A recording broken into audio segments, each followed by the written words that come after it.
vortex polaire, ou en québécois, il fait fret en tabarouette.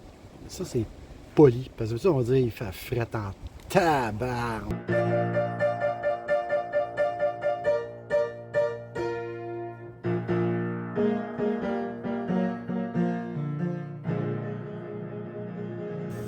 Hey tout le monde, Jerry Lauzon et bienvenue à Nomadisme Expérimental. Aujourd'hui, oui, on va vivre un vortex polaire, puis pas juste le vivre, il faut le préparer. Ça, c'est comme quand on est en voilier ou en bateau sur la mer. Le bateau, il est fait pour flotter tout le temps, mais si tu as une grosse tempête ou un orage qui s'en vient, il faut que tu te prépares. Alors, c'est de ça qu'on va parler aujourd'hui, comment on se prépare pour un grand froid, parce que c'est très important. Bon, ben j'étais stressé, une petite affaire, parce que je suis retourné travailler, puis quand je suis parti, il faisait 16. J'ai dit, calvaire, ça fournit pas. Et non, là, je reviens pour le break. Il est 2h15. Dehors, il fait moins 15, ressenti moins 26. Et dans la vanne, il fait 21. Je repars le chauffage parce que je l'ai arrêté juste pour enregistrer. Puis déjà, je sens le froid qui vient de la porte ici. À tout de suite. Bon, oui, alors cette vidéo, elle va se promener dans le temps parce que j'ai fait des prises de vue de jour. Là, je suis rendu le soir. Au moment où j'enregistre ceci, il est 19h et à l'extérieur, il fait moins 18, ressenti moins 26. On s'en va pour un ressenti de moins 29 cette nuit. Alors, qu'est-ce qu'on fait pour se préparer pour du gros froid de même? Premièrement, je suis extrêmement chanceux. J'ai accès à une prise 110. En ça, honnêtement, je sais pas, j'ai aucune idée comment je ferais ça. Tout l'hiver. Donc, vu que j'ai accès à du 110, ben, j'ai une chaufferette électrique céramique, ça va gros de même. Pour ceux qui ne l'ont pas vu. Ah non, il m'a arraché, je ne peux pas sortir. Enfin, très gros comme ça, là, ça fait la job. Là, je l'ai arrêté parce que si je le laisse marcher, vous allez entendre ça constamment. Fait que présentement, il fait 20 dans la vanne. Ça va baisser parce que c'est une passoire. C'est une boîte de tôle. C'est une passoire. Il faut que ça chauffe constamment. Ça arrête. Jamais rendu à ce temps-ci de l'année. Quand on descend dans ces températures-là, il faut se préparer. Donc, on révise toute notre isolation. C'est dans des moments comme ça qu'on voit si notre isolation est bonne. Comme vous pouvez voir, toutes les fenêtres ici sont super bien propres, dégagées de toute neige, glace. Là, on va en arrière, ma fenêtre arrière qui est super isolée. Là, la neige n'a pas fondu. Et même chose pour celle-là. Celle-là, le matin, je pense que je l'ai nettoyée. En tout cas, non, elle n'est pas aussi bien isolée que elle. Vous allez voir, j'ai rajouté des affaires avec les moyens du bord parce que quand je me rends pas à cette température-là, je n'ai pas vraiment de besoin. Là, c'est juste qu'on y va avec extra protection. Préparatif de la cabine. Là, je suis bien content d'avoir fait cette nouvelle isolation-là, puis là, parce que je mets ma main, puis j'ai pas de courant d'air frais qui arrive. Encore moins là. Et là, on va dire que c'est pas pire pantoute. Là, avec ça a de l'allure, mais on va quand même pacter un chandail, quelque chose là-dedans pour être sûr que j'ai pas de courant d'air. J'en ai un méchant dans le coin ici que j'ai pacté avec un chandail que j'avais trop qui traîne. Tout ça ici, c'est mon linge. Alors, ça isole déjà. Et dans l'autre fenêtre, dans le coin là, comme vous pouvez voir, j'ai déjà pacté quelque chose. À la date, ça a l'air de faire la job. Quand je vous dis que chaque pouce compte, toutes les stratégies sont bonnes, d'habitude, ma chaufferette est là. Mais j'ai pas besoin de cet espace-là, je vis pas là. Alors, on la rapproche tout en gardant le devant dégagé pour pas qu'elle mette le feu nulle part, là, pour pas que ça réchauffe. Mais là, tout ça n'a pas besoin d'être chauffé parce que ça se passe ici, le plus proche de mes pieds possible. Oh, les whippets sont en spécial cette semaine. 2,49. Fer noir de best. Malheureusement, j'ai pas eu le temps de faire ma division de cabine avec ça là, les couverts de déménagement. J'ai encore ma couverte qui est doublée en polar. Fait qu'il va falloir que ça fasse la job. Pour l'instant, ça le fait.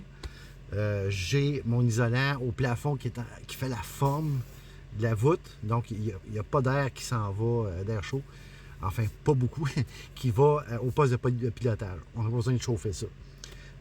L'autre affaire, j'ai Polar douillette Ikea, puis mon matelas est déjà chaud parce que je suis dessus, puis j'envoie mon air avec mon ventilateur vers le bas parce qu'au plafond, comme vous le savez, c'est très chaud.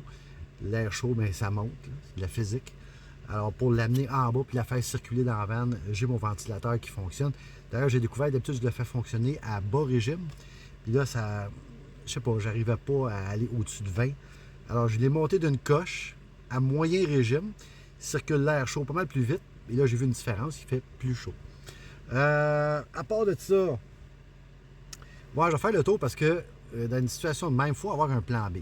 J'ai beau être branché dans le mur, mais on ne sait jamais, on pourrait avoir une panne de courant cette nuit. Si ça arrive, je fais quoi? J'ai un plan B pour ça. Bon, le plan B, c'est de partir le char, mais je vais tout placer à l'avance. Donc, pour ce qui est de... Ouais, la chaufferette, ça donne rien de chauffer aux pieds parce que l'air chaud ne va pas se rendre. Voyons, maudit. OK. Donc, on va le mettre ici pour que l'air chaud parte en haut. Puis on va la recirculer grâce au ventilateur dans la cabine. Fait que si j'ai à partir de tôt, tout est déjà prêt.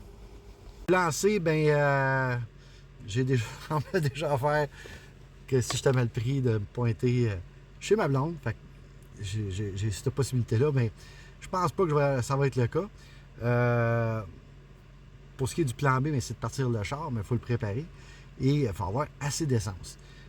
La caravane, elle gobe à peu près 1 litre d'essence à l'heure quand elle marche au ralenti.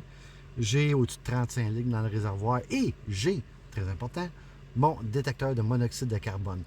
Parce que je suis pas mal certain que mon système d'échappement est sans fuite, mais ça, il n'y a aucune garantie. Il pourrait avoir une petite fuite, puis je ne le saurais même pas.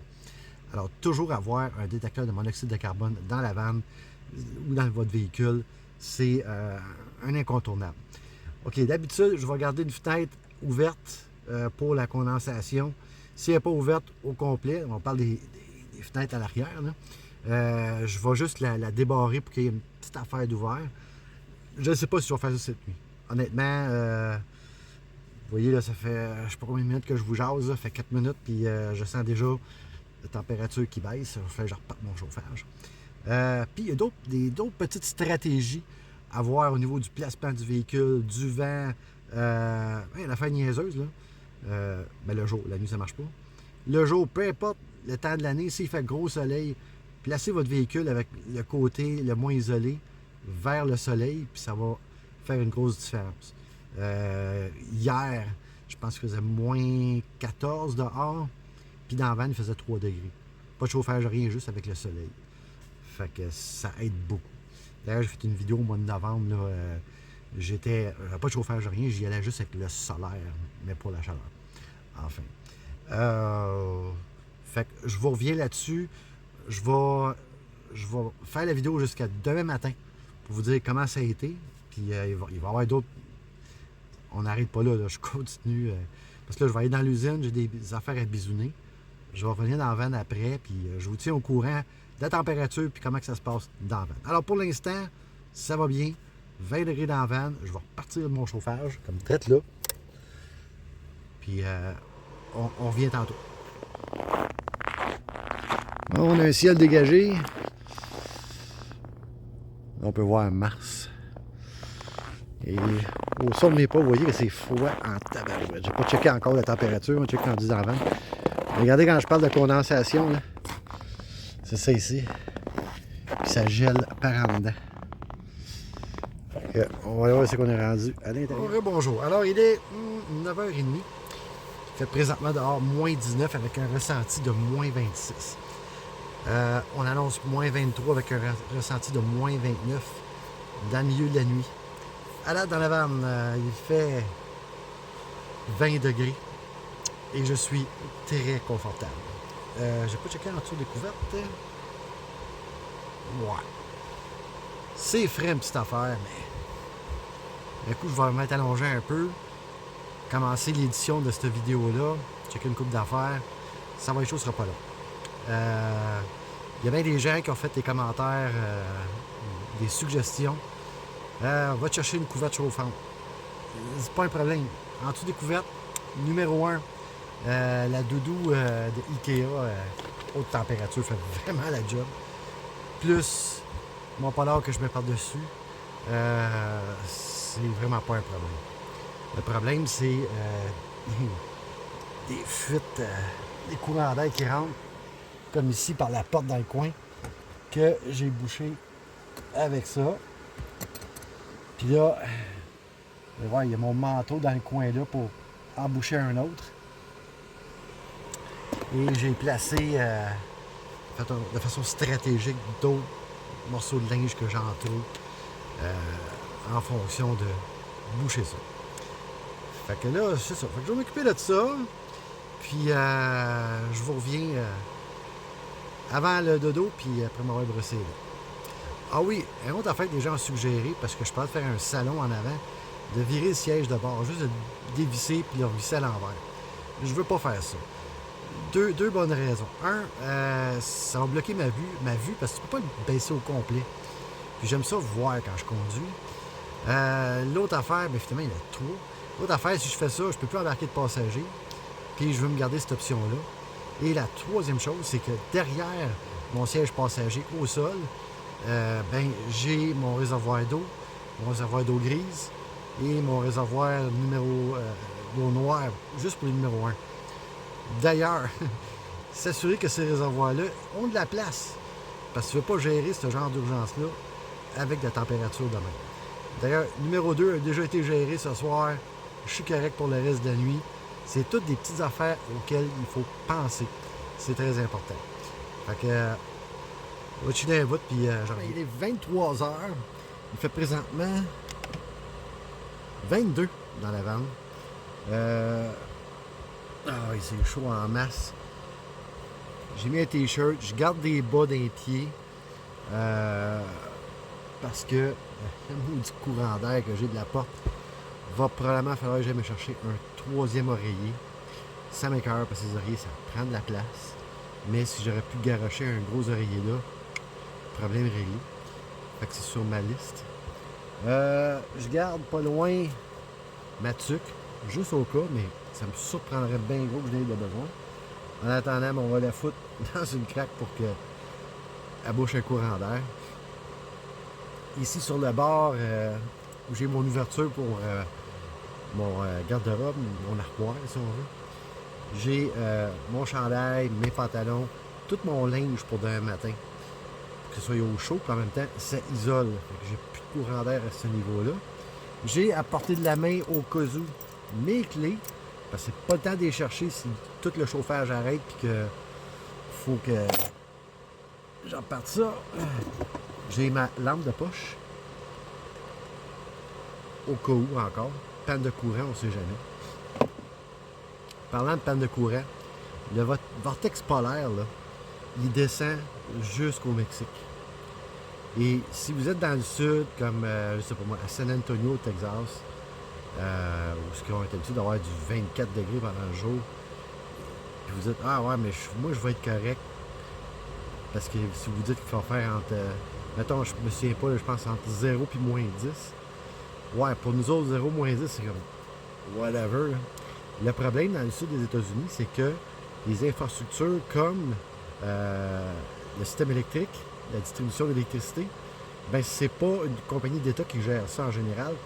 Plus souvent qu'autrement, c'est des entreprises privées et les infrastructures sont très vieilles. Je parle d'expérience. J'ai été au Texas et en Arizona, des journées où il faisait comme 24-25, gros soleil, pas un nuage dans le ciel, panne de courant. Là, je suis comme, voyons non, pourquoi vous avez une panne de courant? Les gens m'expliquaient que les infrastructures étaient tellement vieilles que ça arrive souvent qu'il y a des bris.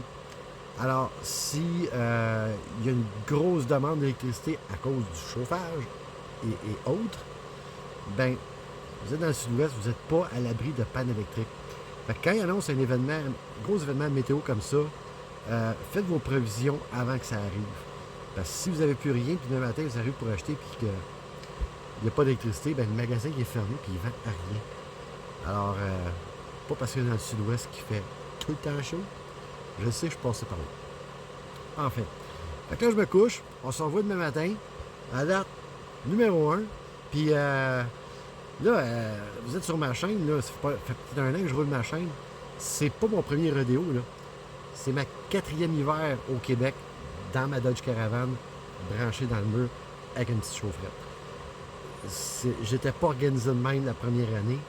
J'ai appris avec le temps. Fait que je partage avec vous. Je suis pas misérable, là. Je vis très bien. Je suis habitué à ça. Alors, bonne nuit. On se revoit demain matin. Hey, bon matin tout le monde. Alors, il est 6 h du matin, ce 21 janvier 2024. À l'extérieur, il fait 21 degrés, ressenti moins 22. Et dans la vanne, il fait 22 degrés. J'ai passé une très belle nuit. Tellement que j'en ai enlevé mes bas, parce que j'avais trop chaud. J'ai pas manqué d'électricité. J'ai pas eu à partir la vanne. La seule ombre au tableau de ma nuit, c'est qu'à 3 h du matin, le déneigeur est passé pour déneiger le stationnement avec sa grosse pelle, chaque bord de la vanne. Fait que, où je l'ai entendu. Par chance, cette fois-ci, il n'est pas parti avec mon extension. C'est déjà arrivé. Mais je me suis endormi tout de suite après, sans problème. Fait que c'est ça une nuit dans une Dodge Caravan pendant un vortex polaire. C'est pas mon premier. Comme j'ai dit auparavant, c'est ma 4e heure au Québec. Fait que j'ai pas mal fait le tour de comment me préparer. Et si jamais vous regardez à vivre dans votre véhicule à temps plein et que vous devez passer l'hiver au Québec, c'est un gros morceau. Il n'y a personne, là, des Instagrammeurs qui en parlent, là, mais c'est vraiment important d'être bien préparé pour ça, d'avoir un plan A, B et C, parce que, ultimement, si vous n'êtes pas prêt, ça peut être au mieux très désagréable et au pire, ça peut vous coûter votre vie parce que c'est un danger réel de mourir d'hypothermie. Alors, c'était ça. J'espère que ça va vous avoir informé, inspiré ou au pire, entertainé. En tout cas. Alors, merci beaucoup d'avoir été là. Je vous apprécie toujours. Vos commentaires sont toujours appréciés et toujours lus. Et là-dessus, ben, au prochain. Bye.